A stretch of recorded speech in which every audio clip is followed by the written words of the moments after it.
बिस्मिल्लाहिर्रहमानिर्रहीम। अस्सलाम वालेकुम my dear students. I am Mohammad Akhlaq Firoz from channel physics की दुनिया। आज के इस लेक्चर में हम इलास्टिक इन वन डायमेंशन के केसेस के बारे में डिस्कस करेंगे। इलास्टिक इन वन डायमेंशन के 4 केसेस हैं। आज के इस लेक्चर में हम 2 केसेस के बारे में बात करेंगे और नेक्स्ट जो 2 हैं वो नेक्स्ट लेक्चर में एक्सप्लेन करेंगे।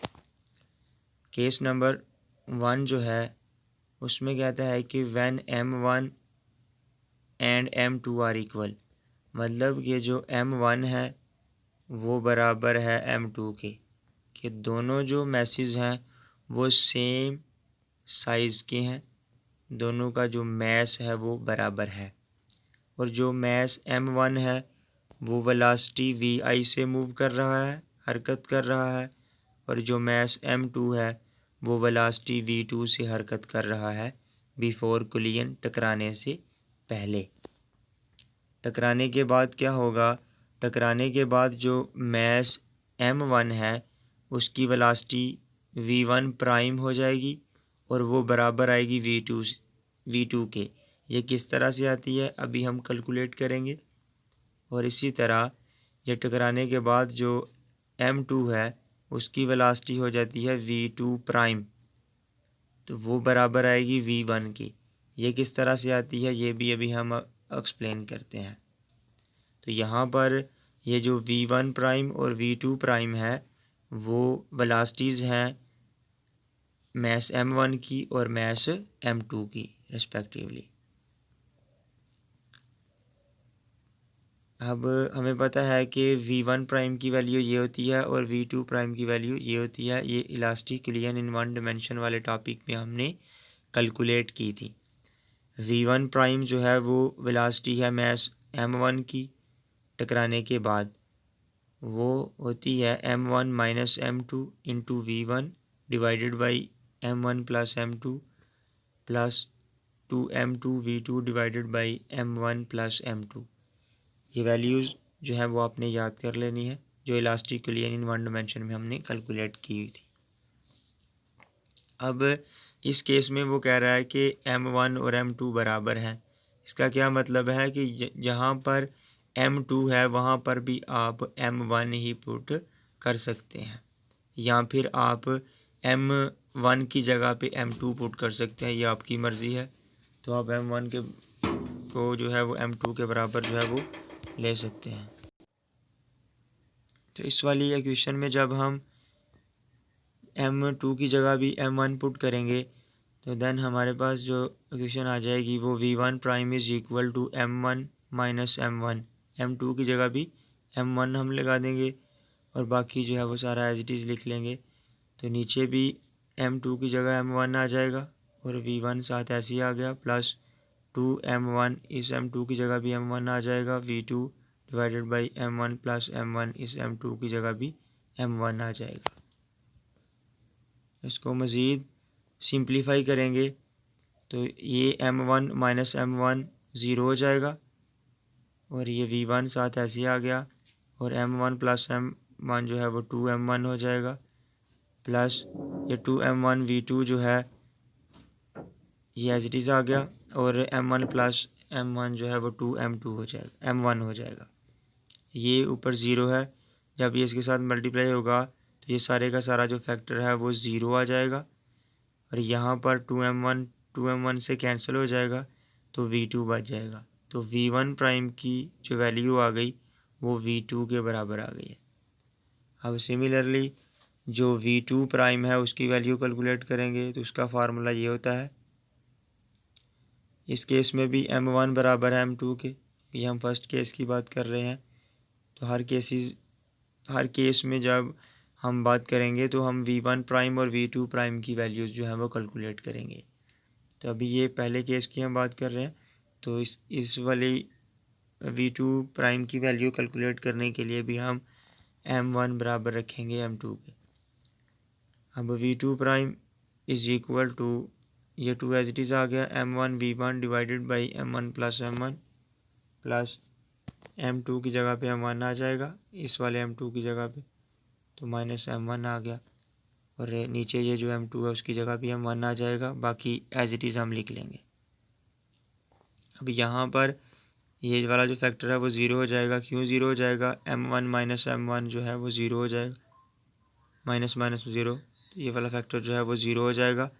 तो 2m1 डिवाइडेड बाई 2m1 बच जाएगा इधर, तो v1, तो 2m1 जो है वो 2m से कैंसिल हो जाएगा, तो v2 प्राइम बराबर आ जाएगा v1 के। तो यहाँ पर अगर हम गौर करें तो ये जो v1 प्राइम वेलोसिटी थी वो मास m1 की है टकराने के बाद, और ये जो v2 प्राइम वेलोसिटी है वो टकराने के बाद मास m2 की है। लेकिन ये जो v2 वेलोसिटी है वो मास m2 की थी टकराने से पहले, और ये जो v1 वेलोसिटी है वो मास m1 की थी टकराने के बाद। इसका क्या मतलब हुआ कि ये जो v1 प्राइम है वो v2 के बराबर आ गया, और v2 प्राइम जो है वो v1 के बराबर आ गया। तो इसका मतलब है कि ये वेलोसिटी जो है वो उल्ट हो गई हैं, कि ये जो मास m1 है और मास m2 है उन दोनों मैसेज ने टकराने के बाद अपनी वेलोसिटीज़ जो हैं वो एक्सचेंज कर ली हैं, एक दूसरे के साथ चेंज कर ली हैं। तो ये रिज़ल्ट में आप लिखेंगे, जो पहले केस का रिज़ल्ट आएगा कि जो मैसेज m1 है और m2 हैं exchange there velocities after collision, टकराने के बाद उन्होंने अपनी वेलोसिटीज़ जो है वो एक्सचेंज कर ली हैं, तब्दील कर ली हैं एक दूसरे के साथ। उसके बाद केस नंबर 2 में कह रहा है कि when m1 and m2 are equal. इस केस में वो वही बात कर रहा है कि जब m1 बराबर होंगे m2 के, लेकिन ये जो टारगेट मैस है, टारगेट मैस का क्या मतलब है कि m2 वाला जो मैस है इज़ एट रेस्ट, वो रेस्ट पे होगा, मतलब कि v2 जो है वो ज़ीरो के बराबर होगा, कि जो v2 है वो ज़ीरो के बराबर आएगी। मैस m1 है उसकी वेलोसिटी v1 से वो मूव कर रहा है, और जो मैस 2 है वो रेस्ट पे है। क्यों? क्योंकि उसने बता दिया है कि टारगेट मैस जो है वो रेस्ट पे होगा। तो देन v1 प्राइम और v2 वैल्यू प्राइम की जो वैल्यूज़ हैं वो हम कैलकुलेट करेंगे। ये बिफोर कोलिजन की बात कर रहा है। आफ्टर कोलिजन के बाद जो मैस m1 है उसकी वेलोसिटी ज़ीरो हो जाएगी, और जो मैस m2 है उसकी वेलोसिटी जो है वो v1 हो जाएगी आफ्टर कोलिजन। ये कैसी होगी ये अभी हम डिस्कस करते हैं। एज v1 प्राइम जो है उसकी वेलोसिटी जो है वो ये प्राइम की जो वैल्यू है वो ये है, और ये वेलोसिटी है मैस m1 की टकराने के बाद। ये m1 मैस है और ये m2 मैस है।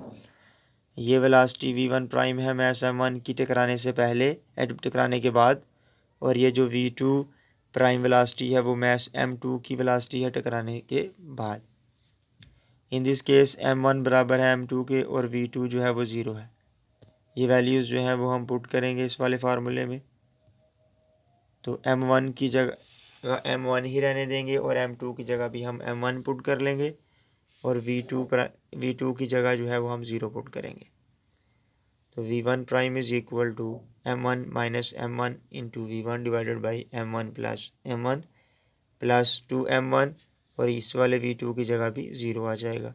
तो ये वाला जो फैक्टर है वो टोटल ज़ीरो हो जाएगा, क्योंकि ज़ीरो जब किसी नंबर के साथ मल्टीप्लाई होता है तो उसको भी ज़ीरो कर देता है।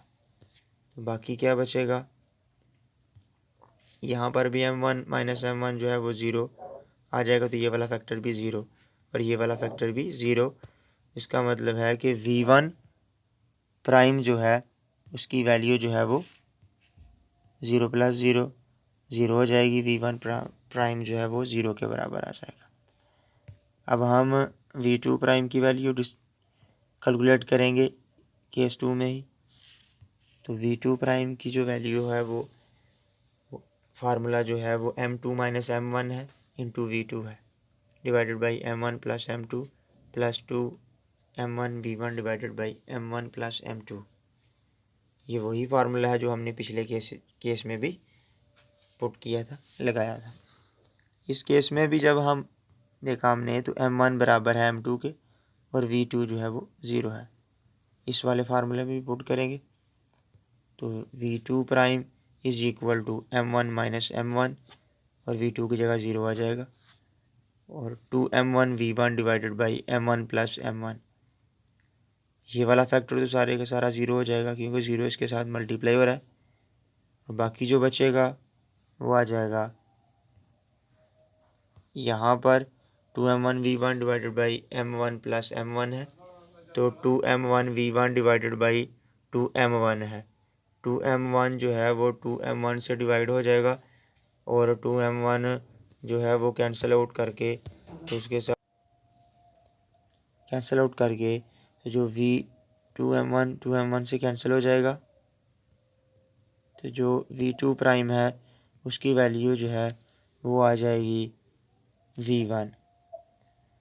तो रिज़ल्ट में हम लिखेंगे, देखा हमने ये कि ये जो v1 प्राइम है वो वेलोसिटी है मैस m1 की। तो जो m1 है वो पहले टकराने से पहले मूव कर रहा था लेकिन टकराने के बाद v1 प्राइम जो है वो 0 हो गई है। इसका मतलब है कि मैस m1 जो है वो रेस्ट पे आ गया है और टकराने से पहले जो मैस m2 था उसकी वेलोसिटी v2 थी वो 0 थी, लेकिन अब जो v2 प्राइम आई है टकराने के बाद वो v1 के बराबर आ गई है। तो इसका क्या मतलब हुआ कि ये जो मैस m2 है उसने v1 वेलोसिटी के साथ मूव करना शुरू कर दिया है और v1 वेलोसिटी जो थी वो m1 की थी पहले टकराने से पहले। तो रिज़ल्ट में कहता है कि आफ्टर कोलिजन टकराने के बाद हमने देखा ये जो मैस m1 है वो रेस्ट पे आ गया है और मैस m2 जो है उसने मूव करना शुरू कर दिया है विद वेलोसिटी m1 के जो m1 की वेलोसिटी थी उस वेलोसिटी के साथ मूव करना शुरू कर दिया है। उम्मीद करता हूँ कि आप लोगों को लेक्चर की समझ आई होगी। इसके साथ अपना ख्याल रखिएगा। मिलते हैं नेक्स्ट लेक्चर में। अल्लाह हाफिज़।